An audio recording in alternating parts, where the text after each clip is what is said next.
قدر اولاد کیسی ہو جاتی ہے. ہم لوگ اچھے لوگ نہیں ہیں. ہم لوگوں نے ماں باپ کو پہچانا نہیں ہے.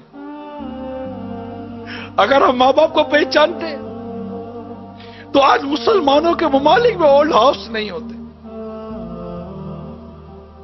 بوڑھے ماں باپ وہاں پر اپنے اولادوں کو دیکھنے کے لیے ترستے نہیں.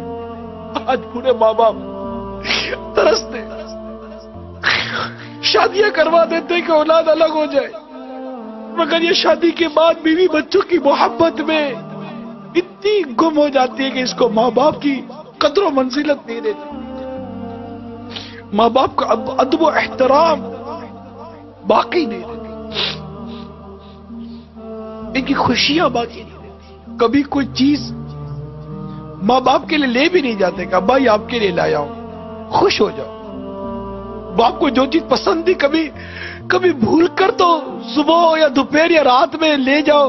ابا پوچھے بیٹا کیسے ہے؟ کہ ابا جان یہ میں بازار سے نکلا تھا, میں نے دیکھا آپ کو بہت پسند ہے, میں آپ کے لیے لایا ہوں, اور آؤ دونوں مل کر بیٹھ کر کھاتے ہیں. کبھی ہوا ہے ایسا؟ باپ جب نکلتا تھا تو آپ کی پسند کا پھل لاتا تھا کہ میرے بیٹے کو آم پسند ہے, نہیں میرے بیٹے کو کیلا پسند نہیں, میرے بیٹے کو سیب پسند ہے. آج ماں باپ کے آگے ٹھنڈا کھانا رکھ دیتے ہو, اور ماں باپ اس دن کو یاد کرو جب بیٹا کہتا تھا امی آج کڑھائی کھانے کا جی چاہ رہا ہے. ماں کی طبیعت ٹھیک ہو یا نہ ہو تم کڑھائی پکا کر کھلاتی تھی.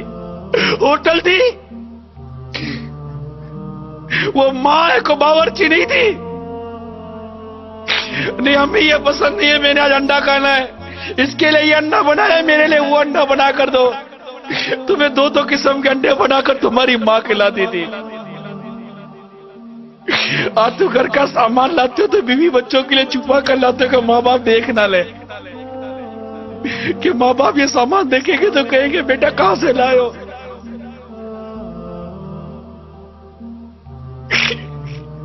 ارے ایسا سلوک تو مت کرو ماں باپ کے ساتھ, تمہارے ماں باپ ہیں,